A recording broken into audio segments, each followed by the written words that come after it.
بسم اللہ الرحمن الرحیم۔ سورہ البقرہ کے 12ویں رکوع کا خلاصہ یوں ہے کہ یہودیوں کا عالم عبداللہ بن سوریہ حضور پاک صلی اللہ علیہ وآلہ وسلم سے عرض کرنے لگا، آپ کے پاس آسمان سے جو فرشتہ آتا ہے وہ کون ہے؟ حضور صلی اللہ علیہ وآلہ وسلم نے فرمایا، جبرائیل علیہ السلام۔ ابن سوریہ نے کہا، وہ تو ہمارا دشمن ہے، وہ عذاب اور شدت لاتا ہے، کئی دفعہ ہم سے عداوت کر چکا ہے۔ اگر آپ کے پاس میکائیل آتا ہے تو ہم آپ پر ایمان لے آتے ہیں۔ اس کا جواب اللہ تعالیٰ نے یوں دیا کہ یہود کی جبرائیل سے عداوت بے معنی ہے، بلکہ اگر وہ انصاف پسند ہوتے تو جبرائیل امین سے محبت کرتے، ان کے شکر گزار ہوتے، کیونکہ وہ ایک ایسی کتاب لائے جس سے ان کی کتابوں کی تصدیق ہوتی ہے۔ اب تو جبرائیل علیہ السلام ہدایت اور بشارت لائے ہیں نا، اب ان سے عداوت کیوں؟ اب تو اس عداوت سے باز آؤ، کیونکہ ہر قسم کا حکم اللہ تعالیٰ کی طرف سے آتا ہے۔ جبرائیل، دوسرے فرشتے اور رسولوں کی دشمنی بے معنی ہے۔ پھر ایک یہودی حضرت عمر رضی اللہ تعالیٰ عنہ سے ملا اور کہنے لگا کہ جبرائیل جس کا تمہارے پیغمبر ذکر کرتے ہیں وہ تو ہمارا دشمن ہے۔ حضرت عمر رضی اللہ تعالیٰ عنہ فرماتے ہیں، جو اللہ کا، اس کے فرشتوں کا، پیغمبروں کا، جبرائیل اور میکائیل کا دشمن ہے، وہ بے شک اللہ بھی اس کا دشمن ہے۔ اب آگے ارشاد ہوا کہ اور بے شک ہم نے تمہاری طرف روشن آیتیں اتاری، آیات بینات تک کی آیتیں مالک بن سیف یہودیوں کے جواب میں نازل ہوئی۔ جب حضور صلی اللہ علیہ وآلہ وسلم نے یہود کو اللہ عز و جل کے وہ عہد یاد دلائے جو انہوں نے حضور صلی اللہ علیہ وآلہ وسلم پر ایمان لانے کے متعلق کیے، تو ابن سیف نے عہد ہی سے انکار کر دیا۔ یہودیوں کی تاریخ غداری اور عہد شکنی کے واقعات سے بھری پڑی ہے۔ جب کبھی ان کے پاس اللہ کا کوئی رسول، پیغمبر نشانیاں لے کر آتا، وہ اس کو جھٹلاتے اور عہد کے باوجود اپنی بات پر قائم نہ رہتے۔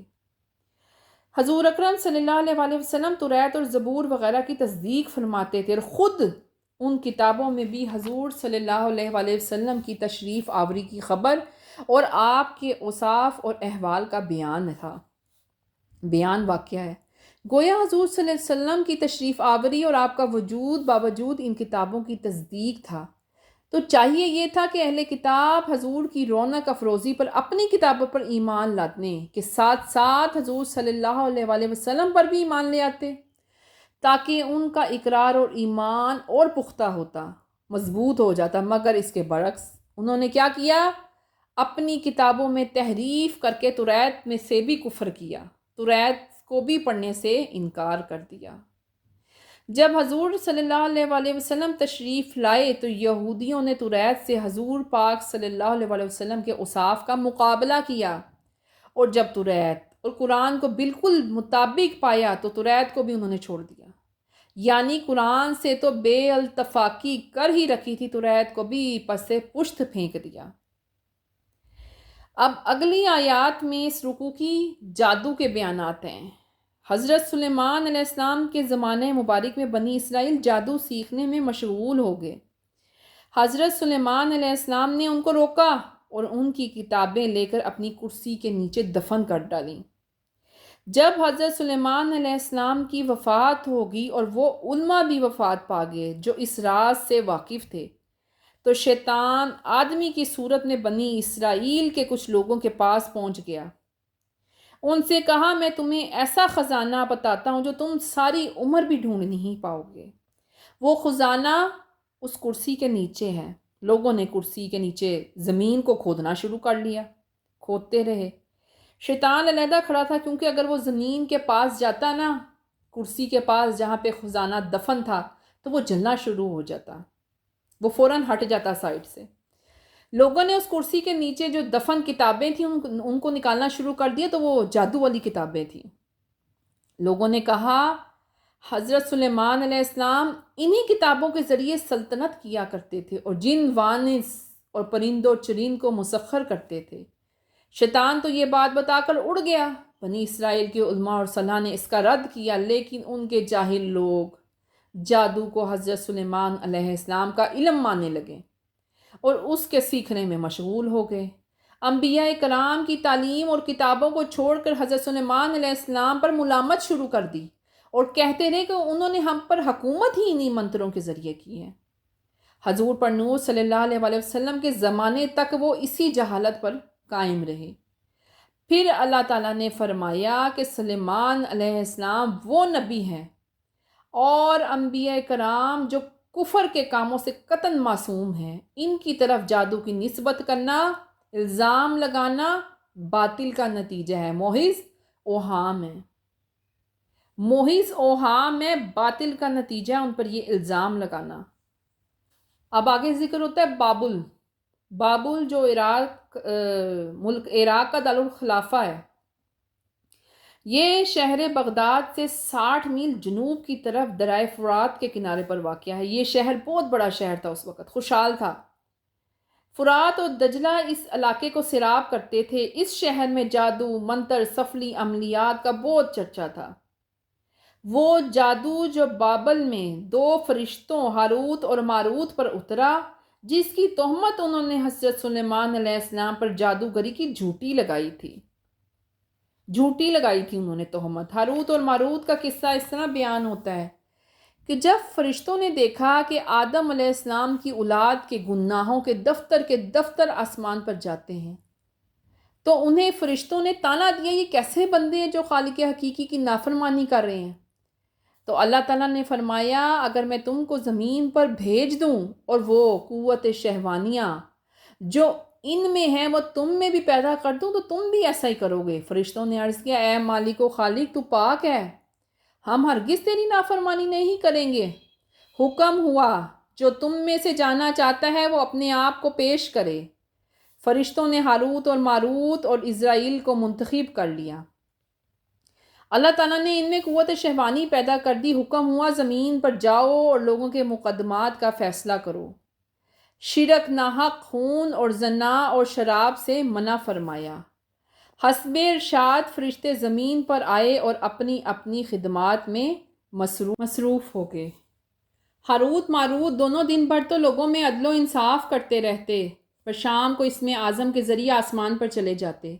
ابھی کچھ ہی عرصہ گزرا تھا کہ امتحان کا وقت آ گیا، وہ یہ کہ ایک عورت جس کا نام زہرا تھا، اس کے شوہر کا معاملہ عدالت میں پیش ہوا۔ یہ عورت فارس کی ملکہ تھی اور نہایت حسینہ تھی۔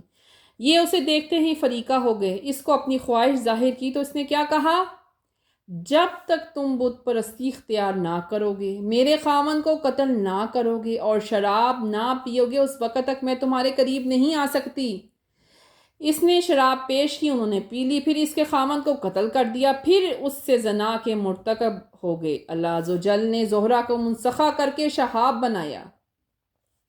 انہوں نے آسمان پر چڑھنا چاہا تو بازوؤں نے ساتھ نہ دیا۔ یہ دونوں حضرت ادریس علیہ السلام کی خدمت میں آئے جو اس وقت کے نبی تھے اور اس سے شفاعت کے طلبگار ہوئے۔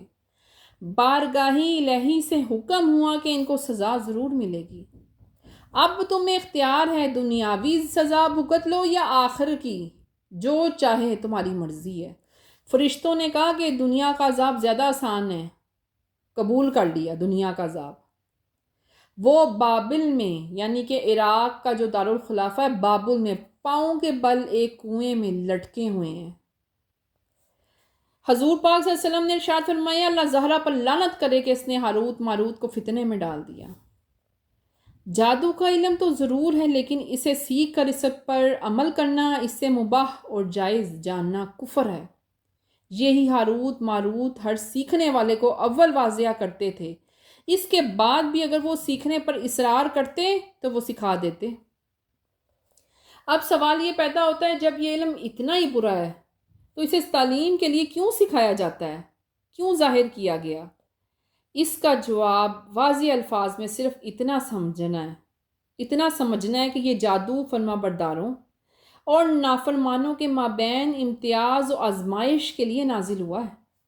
اس سے عوام میں محض ہو گیا کہ کس نے سیکھ کر اس پر عمل کیا کافر ہو گیا اور کس نے اس سے اجتناب کر کے اپنا ایمان محفوظ کر لیا۔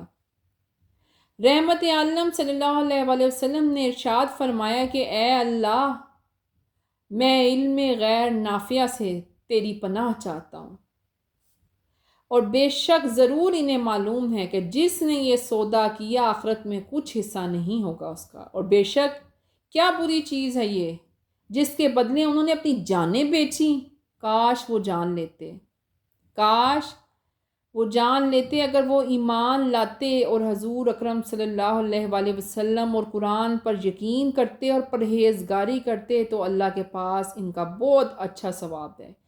کاش وہ کسی طرح جان پاتے۔